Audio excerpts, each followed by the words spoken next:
السلام علیکم ورحمۃ اللہ وبرکاتہ۔ دوستو، یہ جو تاریخی مقام آپ دیکھ رہے ہیں یہ جعرانہ کا تاریخی مقام ہے۔ یہ مکہ مکرمہ سے 25 کلومیٹر کی دور پر ہے۔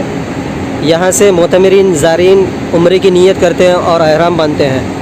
یہ تاریخی وہ مقام ہے جہاں پر غزوہ حنین کے موقع سے حضور نبی کریم صلی اللہ علیہ وسلم اور صحابہ کرام نے یہاں پر قیام فرمایا تھا۔ آج اس مقام پر یہ مسجد آپ دیکھ سکتے ہیں، اور یہیں پر بالکل قریب میں وہ 70 صحابہ کرام کے مزارات بھی ہیں جو غزوہ حنین میں شہادت پائے تھے۔ ان 70 صحابہ کرام کے مزارات بھی یہیں پر ہے۔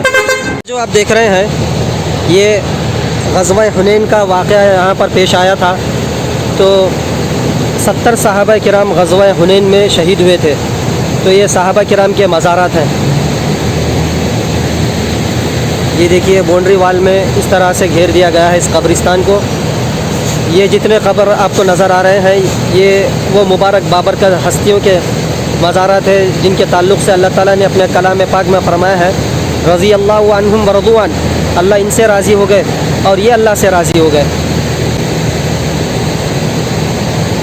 یہ 70 صحابہ کرام ہیں جو غزوہ حنین میں شہید ہوئے تھے، اور تاریخ سے یہ بات بھی معلوم ہوتی ہے کہ یہیں پر حضور نبی کریم صلی اللہ علیہ وسلم نے غزوہ حنین میں مال غنیمت کی تقسیم بھی فرمائی تھی۔ یہ مبارک ہستیوں کے مزارات ہیں جن کی زیارت آپ کر رہے ہیں صحابہ کرام کے۔ ماشاء اللہ، سبحان اللہ۔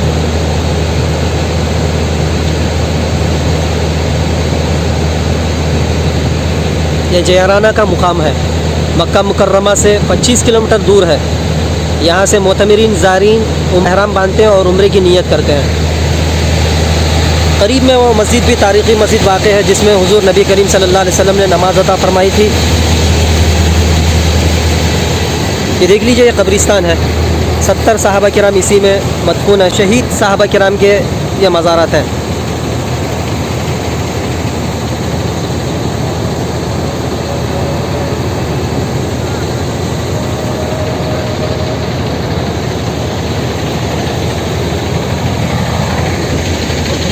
ظہر کی نماز کا ٹائم ہے اور اذان بھی ہو رہی ہے۔ یہ دیکھیے، یہ مسجد ہے، مسجد جعرانہ اسے کہتے ہیں۔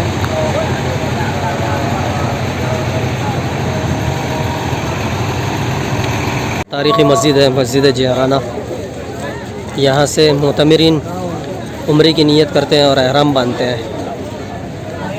یہ خوبصورت منظر آپ دیکھ رہے ہیں مکہ مکرمہ سے 25 کلومیٹر دور جعرانہ کے مقام پر۔ غزوہ حنین 8 ہجری کو پیش آیا۔ فتح مکہ کے بعد عرب میں اسلام کی دھاک بیٹھ گئی، اور یہ بھی بات ہے کہ قریش کے ڈر سے لوگ اسلام میں داخل ہوتے ڈرتے تھے، لیکن مکہ فتح ہونے کے بعد تو لوگ جوق در جوق اسلام میں داخل ہونے لگے۔ اب کوئی روک ٹوک ہی نہ رہی۔ کعبے کی چھت پر اسلامی جھنڈا دیکھ کر ہر شخص کفر کا پھندا نکال کر اسلامی جھنڈے کے نیچے آ گیا۔ مگر ہاں، ثقیف و حوازن کے قبیلے بڑے زبردست قبیلے تھے، وہ کسی سے دب کر رہنا نہ چاہتے تھے۔ حوازن کے قبیلے کے سرداروں نے لوگوں سے مل جل کر سب کو لڑائی پر آمادہ کیا اور ایک بڑی فوج حنین کے میدان میں اتار دی۔ حضور صلی اللہ علیہ وسلم کو جب اس کا علم ہوا تو شوال 8 ہجری میں 12,000 فوج کے ساتھ میدان میں پہنچ گئے۔ اس فوج میں نو مسلم بہت تھے جن کے دلوں میں ابھی ابھی ایمان داخل ہوا تھا، اچھی طرح جگہ بھی نہیں پکڑنے پایا تھا۔ حوازن کے لوگ تیر چلانے میں بے مثل تھے۔ ان کی پہلی ہی باڑ سے مسلمان تر بتر ہو گئے اور ایک دم ان کے پاؤں اکھڑ گئے، مگر ہمارے سرکار دو عالم صلی اللہ علیہ وسلم اپنی جگہ پر قائم رہے۔ آپ نے دائیں بائیں انصار کو آواز دی، انہوں نے لبیک یا رسول اللہ، حاضر ہے یا رسول اللہ کہہ کر آواز دی۔ پھر حضرت عباس رضی اللہ عنہ نے للکارا، اے انصار، تم وہی ہو جنہوں نے اسلام پر جان دینے کی بیعت کی تھی؟ آؤ آگے بڑھو۔ یہ سننا تھا کہ تمام اسلامی سپاہی پلٹ پڑے اور میدان میں جوش سے بڑھے اور ایسا سخت حملہ کیا کہ کفار کے قدم اکھڑ گئے اور وہ کائی کی طرح چھٹ کر رہ گئے۔ پورے لشکر میں بھگدڑ مچ گئی۔ آن کی آن میں میدان مسلمانوں کے ہاتھ آ گیا۔ کافر بھاگ کر طائف میں جمع ہو گئے۔ یہاں ثقیف کا قبیلہ بہت زور آور تھا۔ حنین کی لڑائی میں مال غنیمت بہت ملا تھا۔ حضور نے قریش کے 9 مسلموں کو بہت کچھ عطا فرمایا۔ انصار کو خیال ہوا کہ یہ حضور کے وطن کے لوگ ہیں، آپ نے ان کو اتنا کچھ دے ڈالا اور ہم محروم رہ گئے۔ آپ صلی اللہ علیہ وسلم نے جب یہ سنا تو فرمایا، اے انصاریوں، کیا تم یہ نہیں چاہتے کہ لوگ اونٹ اور بکریاں لے جائیں اور تم اللہ کے رسول کو اپنے ساتھ لے جاؤ؟ انصار یہ سن کر خوشی میں چیخ اٹھے، کہنے لگے، ہم تو یہی چاہتے ہیں. ہم کو اس کا ڈر تھا کہ وطن والوں پر جو یہ بخشش ہو رہی ہے ایسا نہ ہو کہ حضور بھی وطن اور وطن والوں کی محبت میں آ کر انہی لوگوں کے ساتھ ہو لیں. بس آپ صلی اللہ علیہ وسلم ہمیں مل گئے اور اب ہمیں کچھ نہیں چاہیے.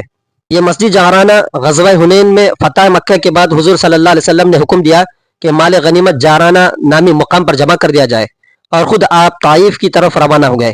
اسی مقام پر یہ مسجد تعمیر کی گئی ہے جو کفر پر عظیم فتح کی یاد دلاتی ہے. کہ اس کے دائیں طرف وہ ٹینکی بھی ہے جس کے ذریعے اس کنویں کا پانی مسجد اور قریبی آبادی کو فراہم ہوتا ہے جو حضور صلی اللہ علیہ وسلم کے لعاب دہن سے میٹھا ہوا. یہ وہ تاریخی مقام ہے جعرانہ اسے کہتے ہیں. یہ مسجد جعرانہ ہے. دیکھیے یہاں سے معتمرین زائرین عمرے کی نیت کرتے ہیں, احرام باندھتے ہیں. ادھر یہ 70 صحابہ کرام جو غزوہ حنین میں شہید ہوئے تھے ان کے یہ مزارات ہیں.